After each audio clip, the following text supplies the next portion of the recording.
Keem team, what it do? Welcome to Keem's Garage. I'm your host, Keem the New Kid. Today, we're going to be talking about oil changes, a fundamental step in essential car maintenance.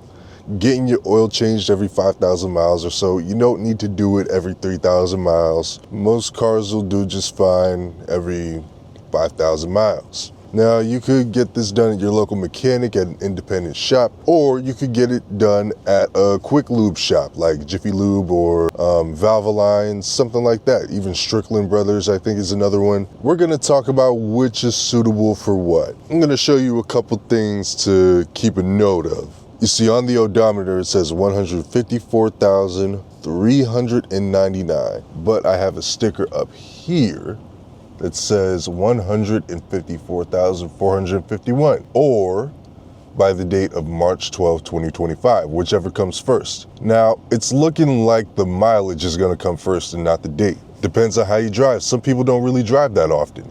I drive quite a lot, so I'm going to get my oil changed today. If you do an oil change yourself, there's a few things you want to keep in mind. Where you can dispose of the old oil, the tools that you'll need, what kind of oil filter your car has, the viscosity of oil that your car uses. I believe this car, my Honda Pilot, uses 5W20, and the newer version of that I believe is called OW20. There's all different kinds, and there's all different terms. You could get cheap oil at Walmart, you could get Valvoline, you could get Mobil One. There's a bunch of different brands out there that have all these subcategories of oils and different ways of marketing them, extended range.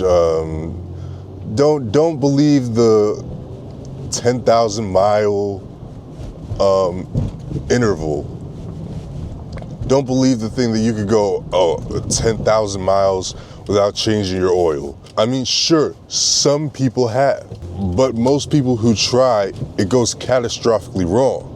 And I don't think that's a risk worth taking. And I know this stuff may seem obvious to some of you, but some people really don't know this stuff. They go 15,000 miles without changing their oil, and then their engine just seizes up.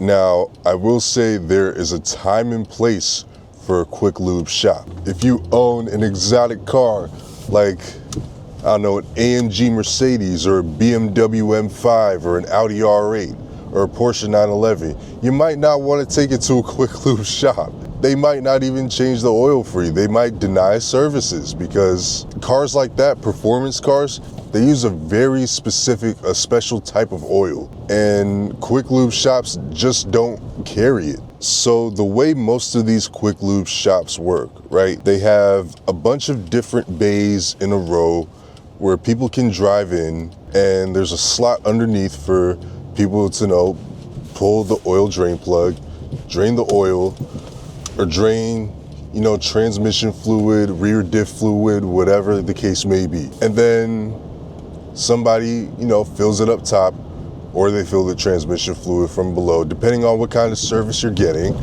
And there's one lead technician, and there's a bunch of different lube technicians responsible for changing the oil, filling the oil back up, power steering fluid, whatever the case may be.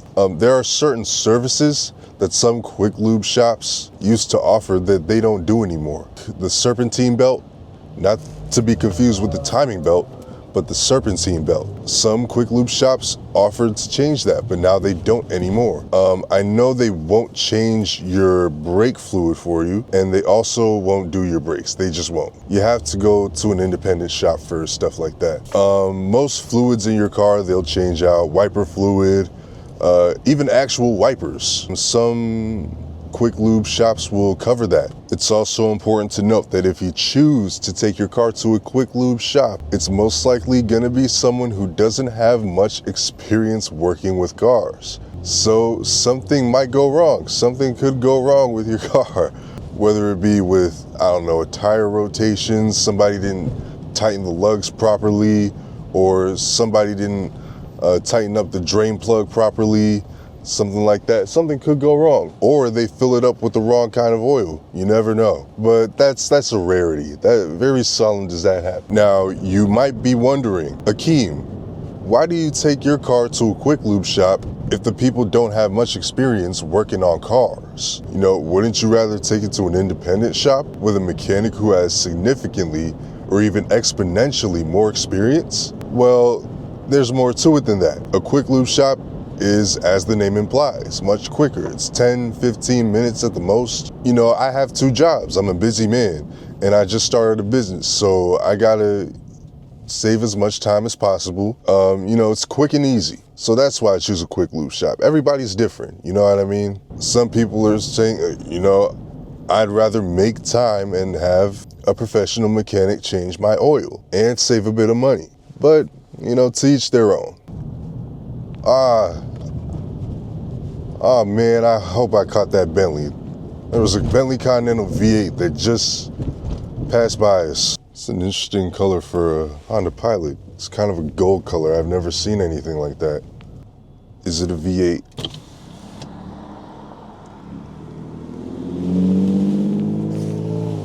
It doesn't sound like it. All right, here we are, Valvoline. Oh, it's another Honda, just like mine. Oh, he don't got roof racks though. Now, I don't know if they're gonna allow me to record, probably not. Get this person in front of us. They have 5 registration stickers. All you have to do is peel it off. It only takes a few seconds. Oh my gosh, dude. So it's looking like this is gonna be less like 15 minutes and more like 30 to 45 minutes. Maybe I should have gone to the one in Bridgewater. I don't know. Yeah, it's looking slow. It is looking slow. Google Maps is telling me the other location is 12 minutes away. And I'm not gonna lie to you, that might be the move. That might be the move. That person in front leaving, I'm ready to move forward. Yo, the person in front of me, you better not be having the whole bells and whistles done to your car. I swear to God. All right, we gotta move forward.